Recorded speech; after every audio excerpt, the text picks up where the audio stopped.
happening right now with the dry slick. You can stand up all you want, but this is the deal. Is that everything that is killing right now is a crate motor. Stop right there. Stop. That is not true because you just watched Bobby Hogue destroy those guys down there with an open motor on that dry slick track at Bakersfield. And the track champion from Cottage Grove this last year, Curtis Towns, was in an open. Hold on. If you start looking at past history, right, all these guys, and mind you, I'm a crate guy. Hold on, I'm a crate guy, or I'm an open guy all day long. That crate stuff to me is, I don't know enough about it to sit there and give my 2 cents, but I've heard the pros and the cons, okay? Me, I like the open motor type stuff just because is that you can do whatever you want and then go for it. Now, as a real driver, because it takes, to me personally, a real finesse driver like Bobby Hogue, Chris, all those guys to sit there and finesse a 700, 800 horsepower motor compared to a 350, 412 horsepower crate motor.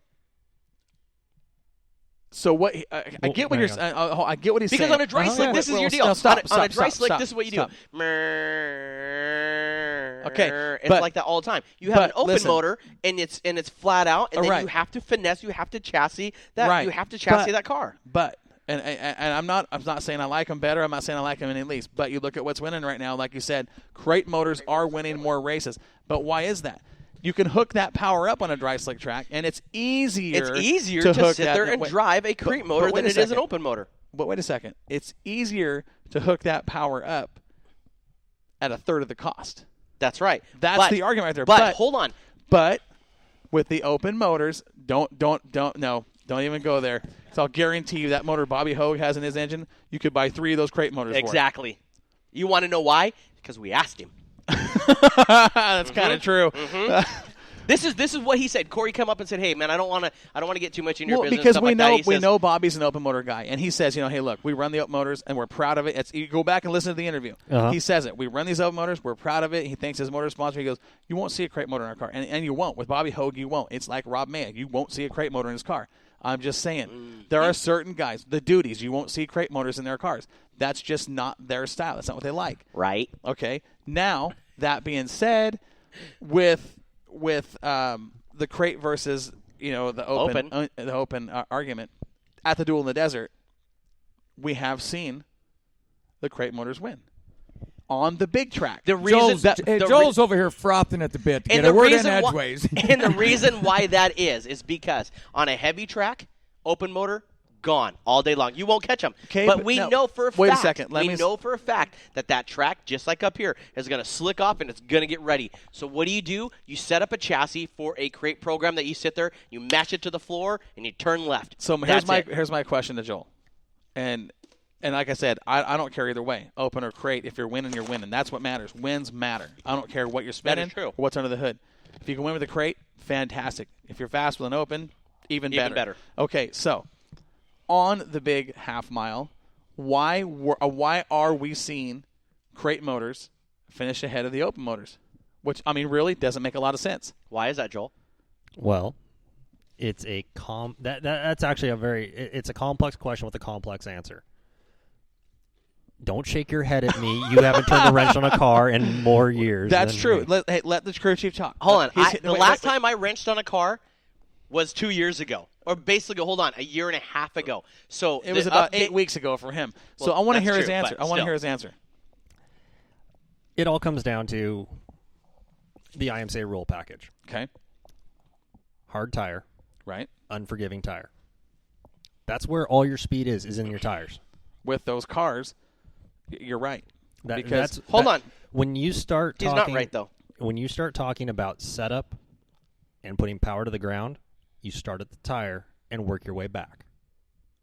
But with a G60, you have a lot less to work with than you do an A40. And the problem with the G60s are they're hard. And they're not a real tire. They're not. They're crap. Right. They're a crap tire that Hoosier made. When Hoosier made this G60 tire, it is a synthetic rubber that if you overheat that tire, that's you're exactly where I was going. And the problem is that if you overheat that tire, it seals up. Well, no, hold on. It doesn't seal up until you stop. So if you have a caution, short tracks, Banks, Sunset Speedway, caution, caution, caution, caution. Okay, you put 4 or 5 laps on that tire, it's going to heat up, expand, and then basically you're going to glaze it over. A driver control, you talk about a crate motor. Crates you don't spin the tires. I mean, mind you can, don't get me wrong, but it's not as hard as it is for a open motor. Chassis are different. The suspension, the way you set up your car is totally different. 2 different worlds between an open motor 700 to an 800 horsepower open motor compared to a 412 horsepower crate motor. I will bet you money. Okay. I would literally put $200 down that I can, on a dry slick track, I can take a driver, and I have one in mind, in the same chassis. We'll do a motor swap. 385 cubic inch, purpose-built race motor, and a 604. And I bet the times will be within 100th, less than 100th. So when you were crew chief for Drager, and he broke the track record. Wait. For Drager? He was crew chief for Drager? You mean he's not no more? No, I still am. Okay. Well, I'm talking past tense as season. Oh, I'm like, what did I miss? What have I missed? No rumors, boys. Going back to the season. I go past tense. We're going back 2 years ago. When you guys broke the track record at Willamette Speedway. Okay. Let's talk about that night because that wasn't exactly crate motor conditions. It was fairly cool. The track was pretty heavy. I wouldn't say it was pretty heavy. I'd say we were right in the middle. It wasn't a dry, slick track that you would typically see. It was not a Willamette Speedway after main events have been out there. So on a track, but what I'm saying is, on a track condition like that, when you guys broke the track record, that track, given whatever time it was more suited for an open motor to do something like that than it was for a crate. Oh, absolutely. What were you running? That motor? 383 stroker. Open motor. Oh, yeah. Okay, so now listen to this. You want to put up your guy? I'll put up the best. To me, I didn't want to start an argument. The best of the best to me, right, is the best of the best to me when it comes to an open motor program and a crate motor program, especially on those G60s in a modified, all day long. And I can be biased all day long, and you guys can talk all you want. It's Kenny Miller. Yeah, the reason why is because I've had many, many, many years watching how this guy drives. Okay, he is one of the best in the Northwest to sit there and focus on how a car handles. He went from a late model, never driven a late model before, Rookie of the Year, championship, Madras Speedway. That's retarded. And I'll tell you right now, but hold on, you will never hear me say anything like he just said because I'm not biased. Well, and I'm not biased, but I'm just telling you what like that is that I will put him up against the best of the best around the country. Not just because he's my best buddy or like that, but it's just because he's one hell of a driver. He's raced with the top of the dogs from California. You know, he's came up here. He's brought that what used to be a Flexi Flyer he had. Okay, a 3-link Flexi Flyer. I saw him down at Coos Bay, retarded with the whole left front up in the air, 7 feet, packing the tire, and this dude was on the outside pushing the cushion and was passing people from last place. Okay. Now, mind you, when it comes to that G60 tire, we all know that it's a junk tire. We hate it. We wish we could go back to something else. It is what it is. An open motor compared to a crate motor are 2 different worlds. You have to agree with that. When it comes to chassis, I'm not going to disagree with that. But when it comes to chassis and everything else, track conditions, all that. If it's so slicked off like we usually have up here, crates are the power. Crates are the reason why they go, because you have. Unless you really can file and dial tune in an open motor on a dry slick track, you're not going forward like you are with the crate. I would say, and to go back to the original discussion here, I would say that a crate motor gives you a larger window for your setup to be in. I would say I would give that to the crate hands down because of multiple factors, not just pure horsepower, but we're also talking other things associated with that motor. But there's not. How's your mouth feeling, Corey? Burnt. But there's not. I mean, you don't have. I mean, so you don't have to finesse a crate motor as much as you do an open motor. Yes, you do. I would say. Tell me how. Caution flag is out and waving. I'm still on the high side. I'm going for the. I'm at Willamette. I'm still going for the. We don't caution. race back to the yellow. Yes, we do. No, I've seen that. No, not under IMCA rules. Warren, I'm in. Hello. Warren's still here. I've got a question.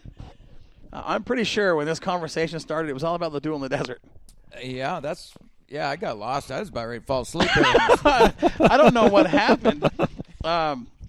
So anyway, we're talking about the simple fact of why. I think this is a debate you should have in private. You know, well, no, you can go on. This could go on forever. Exactly, because you're not going to win. You're not going to win. It's all a matter of preference and opinion. It is, and half of the guys and stuff will go down there, and 3/4 of them will have the crate sticker and with the crate motors.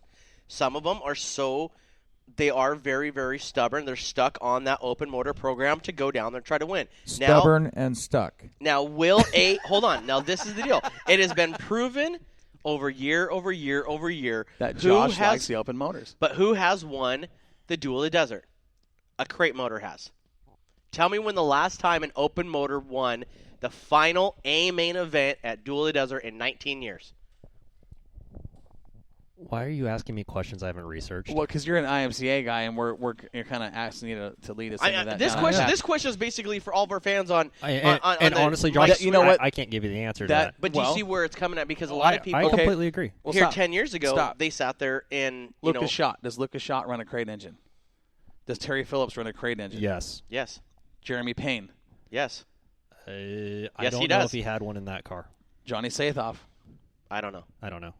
David Murray Jr., Eddie Martin, Dave Bird. Does. I'd almost bet Dave Bird didn't have a crate motor in that car. No, but when was that? 2002. Okay, that was well over 10 years ago.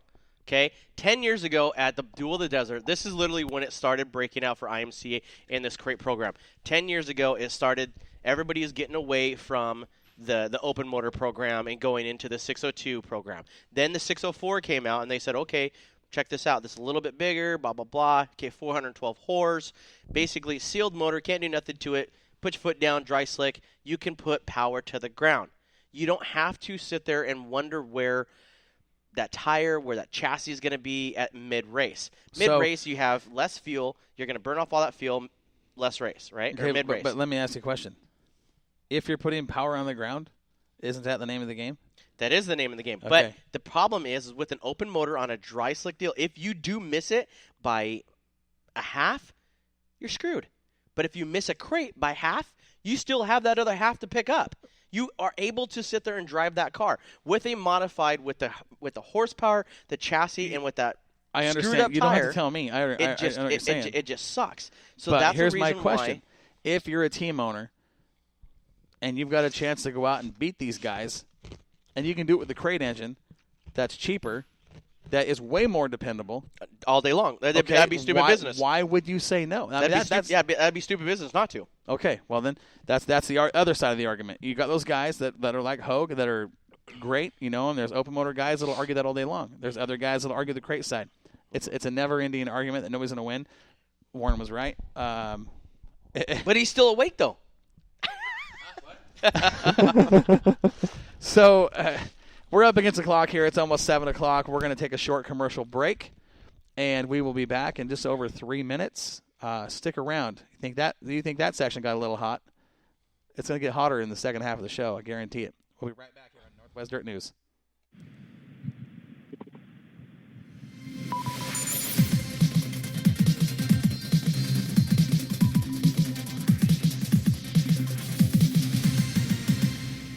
Hi, I'm Corey with my wife Sandy. We'd like to invite you to Jetstream Aqua Massage.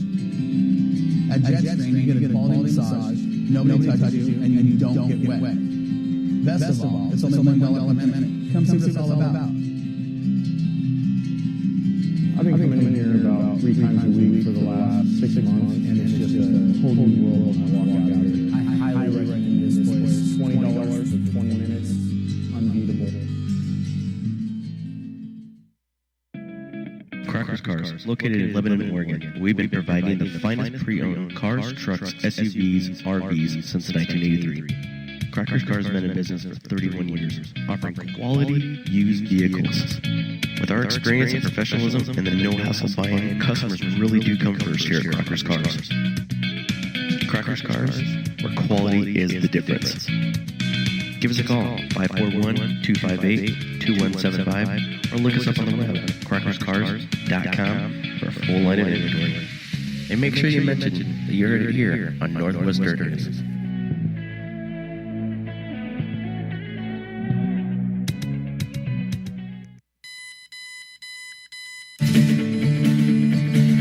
Are you tired of low wages? Have you ever thought about getting a commercial driver's license?